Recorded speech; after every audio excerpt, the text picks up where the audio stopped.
Thomas Jefferson, 1743 to 1826. Thomas Jefferson, the third President of the United States of America and the author of the Declaration of Independence, was born in 1743 in Shadwell, Virginia.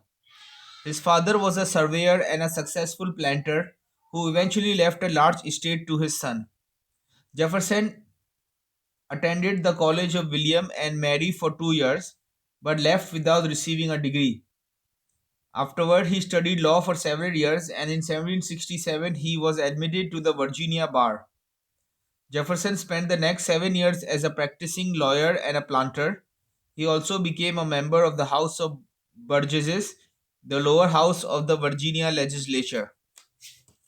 Jefferson's first important essay, A Summary View of the Rights of British America, was written in 1774.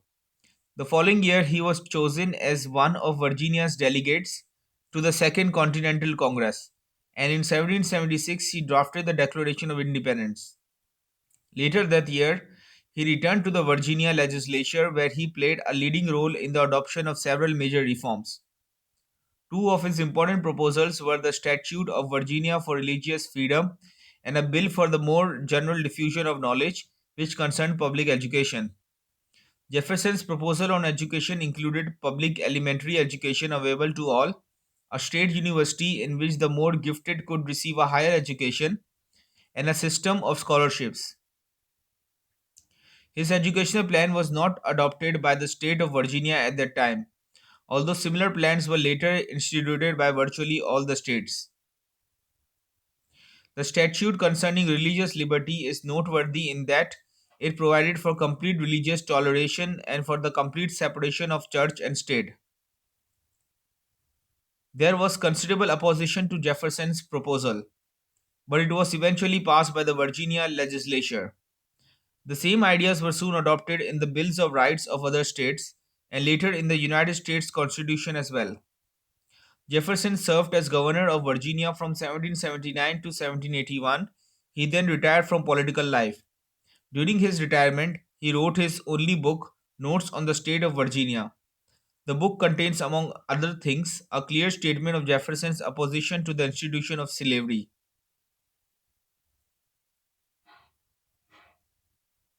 In 1782, Jefferson's wife died. They had been married 10 years and had 6 children. Though he was still fairly young, Jefferson never remarried. Jefferson soon came out of retirement and entered Congress.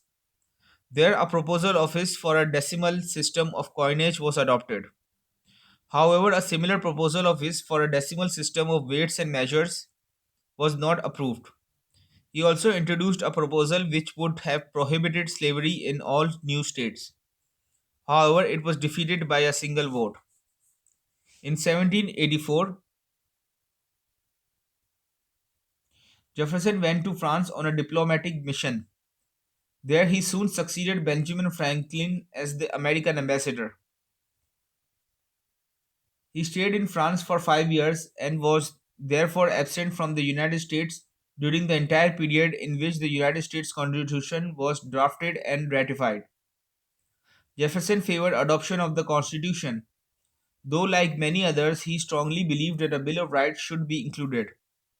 Jefferson returned to America in late 1789 and was soon appointed the country's first Secretary of State. Within the cabinet, a clash soon developed between Jefferson and Alexander Hamilton, who was Secretary of the Treasury and whose political outlook was quite different from Jefferson's. In the nation, supporters of Hamilton's policies eventually came together to form the Federalist Party. Supporters of Jefferson's policies joined together to form the Democratic Republican Party, which eventually became known as the Democratic Party. In 1796, Jefferson was a candidate for president, but he came in second to John Adams. Under the constitutional provisions prevailing at that time, he thereby became vice president in 1800. He ran for president again, this time defeating Adams. As president, Jefferson was moderate and conciliatory towards his former opponents. thereby setting a valuable precedent for the United States. From the standpoint of lasting effect, the most notable government action during his term in office was the Louisiana Purchase, which roughly doubled the area of the United States.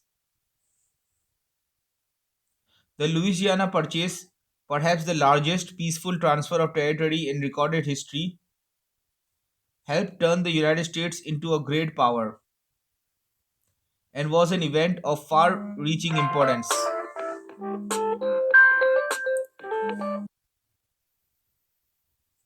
If I thought that Thomas Jefferson were the person principally responsible for the Louisiana Purchase, he would be ranked considerably higher on this list.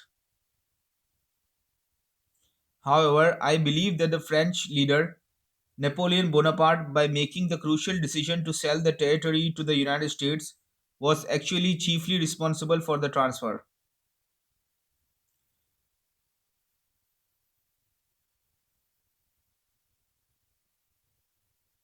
If any individual American deserves special credit for the Louisiana Purchase, it would not be Jefferson, who had never envisaged such an extensive purchase, but rather the American envoys in Paris, Robert Livingston and James Monroe, who, when they saw the opportunity for an extraordinary bargain, exceeded their diplomatic instructions and negotiated the acquisition of the enormous territory.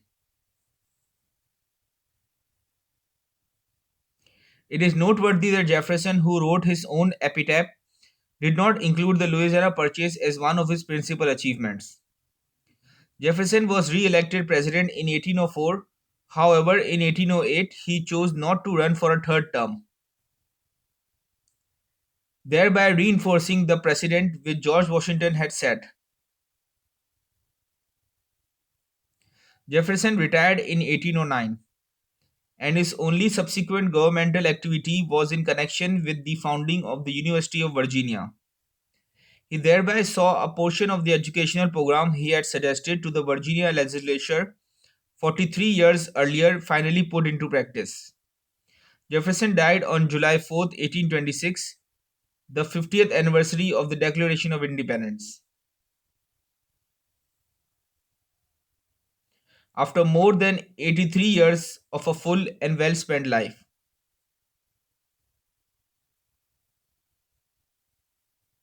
Jefferson had many other talents besides his obvious political gifts.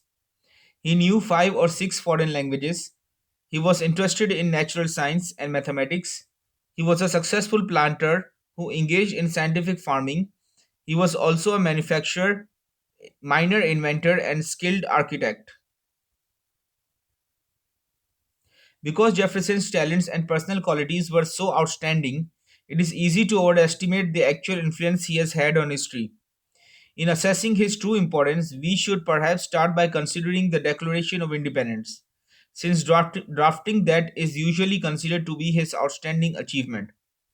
The first thing to note is that the Declaration of Independence is not part of the governing law of the United States of America. Its primarily importance is as a statement of American ideals. Furthermore, the ideas expressed in it were not original with Jefferson, but were largely derived from the writings of John Locke. The Declaration was not original philosophy, nor was it intended to be. Rather, it was meant to be a concise statement of beliefs already held by many Americans.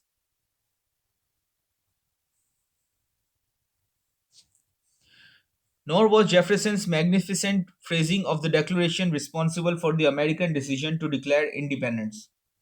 The Revolutionary War had actually commenced in April 1775, more than a year before the Declaration of Independence, with the battles of Lexington and Concord. In the months following those battles, the American colonies faced a critical decision. Should they demand outright independence, or should they seek a compromise with the English government? In the spring of 1776, sentiment in the Continental Congress was running strongly towards the former alternative. It was not Jefferson, but rather Richard Henry Lee of Virginia, who on June 7th formally proposed that the colonies declare their independence from Great Britain.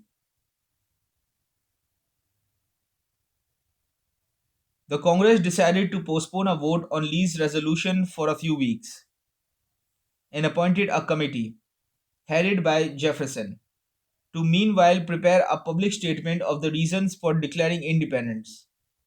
The other committee members wisely permitted Jefferson to draft the statement almost single handedly. Congress took up Lee's motion again on July 1st, and the following day it was brought to a vote and carried unanimously. It was that vote on July 2nd in which the critical decision in favor of independence was made. It was not until after that vote that the text of Jefferson's draft was debated.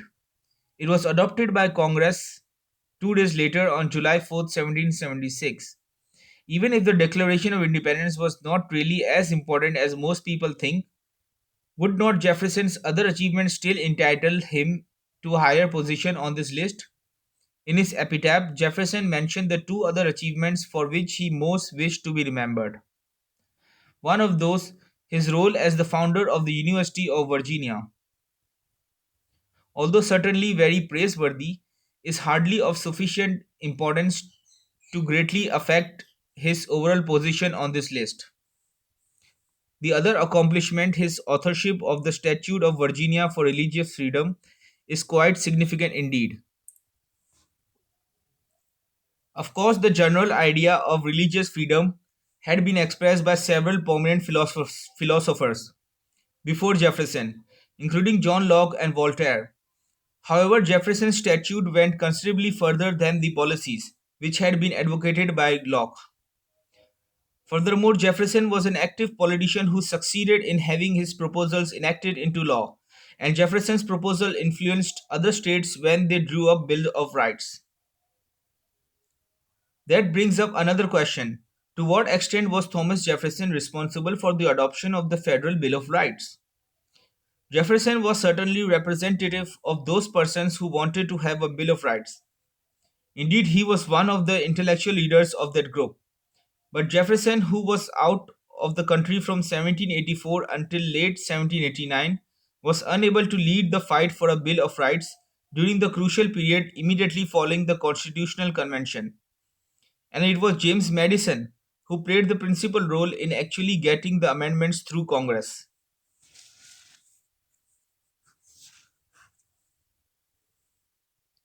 It might be said that it was not Jefferson's official actions, but rather his attitudes, which have most deeply affected the United States.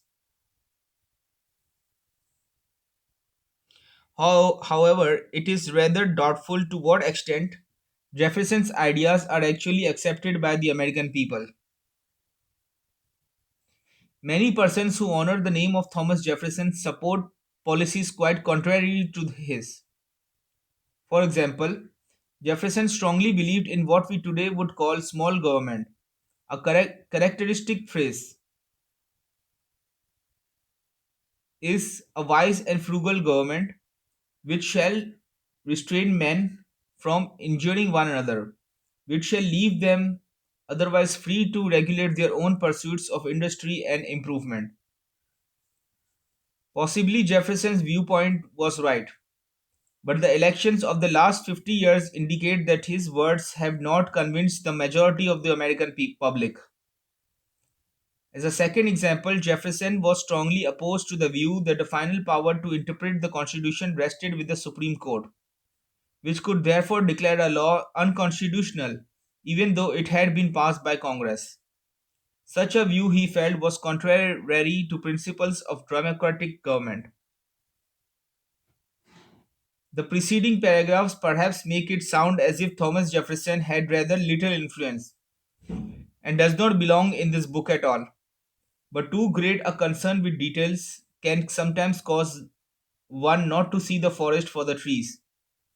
If instead one steps back and tries to view Jefferson's career as a whole, one can readily see why he has been described as the preeminent spokesman for human liberty. Should Thomas Jefferson be ranked higher or lower than George Washington? American independence and democratic institutions were created by the combined efforts of men of ideas and men of action.